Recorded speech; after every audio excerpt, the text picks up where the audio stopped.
यह कहानी मगध राज्य के एक गांव की है। गांव के लोग अक्सर डरे हुए रहते थे, क्योंकि गांव के पास एक घना जंगल था। घने जंगल में एक खतरनाक डाकू रहता था, जिसका काम था लोगों को मारना और लूटना। उस डाकू का एक अजीब शौक था। वह व्यक्तियों को मारकर उसकी एक उंगली काटकर माला में पहन लेता था, जिससे उसका नाम अंगुली माल हो गया। डाकू ने 1000 अंगुली की माला पहनने की कसम खाई थी।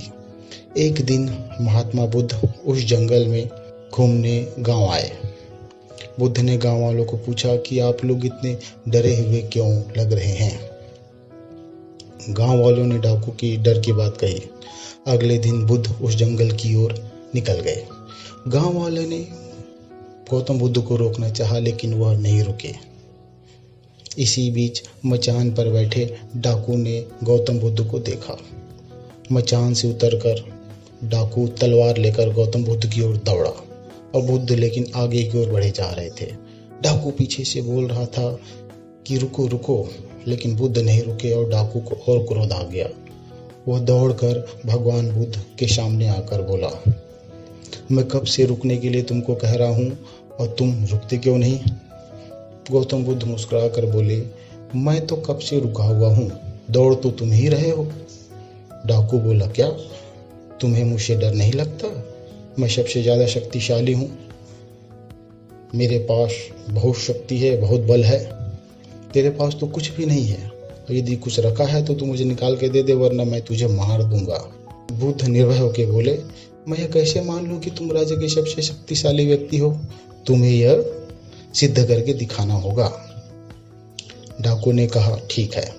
बुद्ध ने कहा, जाओ पहले उस पेड़ की टहनी को तोड़ के लाओ। अंगुली माल दौड़ते हुए गया, उस पेड़ की टहनी को तोड़ के ले आया। अब बुद्ध ने कहा कि जाओ उस टहनी को वापस तुम लगा दो। तो डाकू बोला, अरे यह कैसे हो सकता है? टूटी हुई टहनी कैसे मैं वापस लगा सकता हूँ? ये तो असंभव है। तो भगवान बुद्ध बोले कि जब तुम टूटी हुई टहनी को वापस नहीं जोड़ सकते हो, तो तुम किसी व्यक्ति को यदि जीवन नहीं दे सकते हो, तो तुम उसको मारने का क्यों कोई अधिकार नहीं है। इतना सुनते ही डाकू सपका गया और भगवान बुद्ध के चरणों में गिर गया, और उसके मन से करुणा का भाव जाग गया। उसकी आंखों के सामने अश्रु की धारा बहने लगी। डाकू ने भगवान बुद्ध से क्षमा मांगी और भगवान बुद्ध का शिष्य बनकर रह गया, और वह गांव में गांव वालों की सेवा करने लगा, जिसे आगे चलकर यही डाकू भगवान बुद्ध का परम शिष्य बना और अहिंसक नाम से प्रसिद्ध हुआ।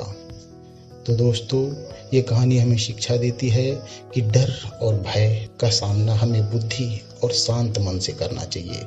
बुद्धि और शांत मन से हम बड़ी से बड़ी समस्या का समाधान आसानी से कर सकते हैं, क्योंकि डर के आगे जीत है।